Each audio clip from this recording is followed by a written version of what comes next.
MEPs debated media revelations about large-scale tax avoidance using offshore accounts that may be depriving public budgets of billions of euro in revenue.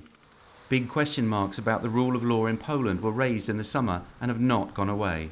Following the shocking murder of anti-corruption journalist Daphne Caruana Galizia in October, the rule of law in Malta was also addressed by the Parliament. And the Parliament also held a debate about populism and extremism to mark 100 years since the Bolshevik Revolution. Hello and welcome to our roundup of the European Parliament's latest plenary session here in Strasbourg. Let's begin with the Paradise Papers. The European Commissioner for Financial Affairs stressed the importance of transparency and shining a light on tax avoidance practices. He told MEPs what the EU is doing to tackle tax avoidance, setting out a number of EU anti-tax avoidance measures in the pipeline. These include a common consolidated tax base and an EU blacklist of non-EU tax havens. EPP Group MEP Ludek Niedermayer, who was the Parliament's rapporteur for a file about improving corporate tax in Europe, talked about the tax avoidance practices. Maybe some of them are actually not illegal, but they are harming our economy. They are harming competition, complicating the fiscal policy of the governments, and also increasing inequality.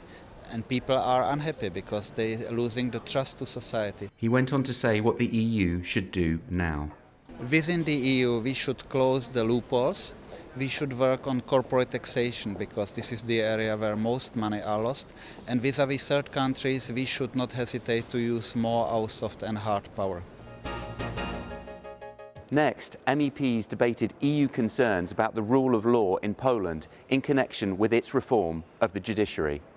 Kicking off the debate, European Commission Vice President Frans Timmermans set out a detailed list of concerns about the independence of the judiciary in Poland.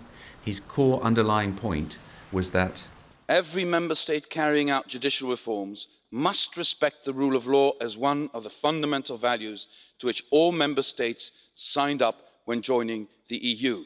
The Commission is looking for a real constructive dialogue in order to redress the rule of law situation in Poland. After an animated debate, Polish EPP Group MEP Janusz Lewandowski explained his biggest concern in relation to the dispute between the EU and Poland. European Union doesn't have a real toolbox of how to deal with the countries which after the accession, this was beyond imagination when the country is accepted to the European Union, to the family of rules, then it starts to break the rules. He added that the strongest action the EU could take is to trigger Article 7 of the Lisbon Treaty, under which a country's voting rights in the EU could be suspended. I see now the mood in the European institution to initiate Article 7. Next, rule of law and investigating the murder of the journalist Daphne Caruana Galizia in Malta. During the debate, Vice Chair of the EPP Group Esteban González Pons set out three specific actions that the group wants to see carried out. First, we want the Commission to immediately launch a rule of law dialogue with Malta. Second, we want the Maltese authorities to investigate and to prosecute money laundering, no matter the names or the organisations implicated. And third, we want an independent and international investigation into the killing of Daphne Caruana Galizia. And European Commission Vice President Frans Timmermans gave the Commission's views on what Malta needs to do. The rights of a journalist and a blogger to investigate, to ask uncomfortable questions and to report effectively is at the heart of our values and needs to be guaranteed at all times. The Commission takes the view that ensuring an independent and thorough investigation of the facts and bringing those responsible to justice must be the top priority for the Maltese government. More generally, Malta needs to show to Europe and indeed the world that its rules and regulations are healthy and robust.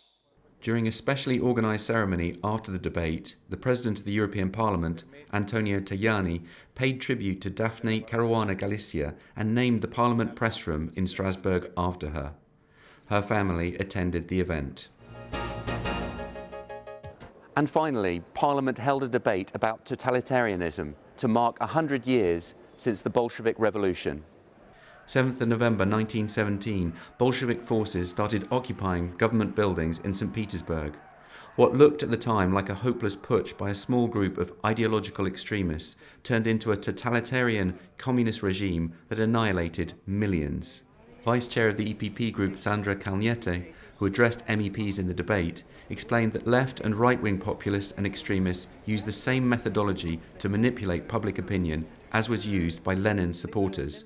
Her message was, we have to defend our values, and we have also to make them more attractive, because with all the trials, economic trials and social trials European Union is going through, that is the biggest challenge, how we will withstand that wave of populism, Euroscepticism, extremism, right and left radicalism.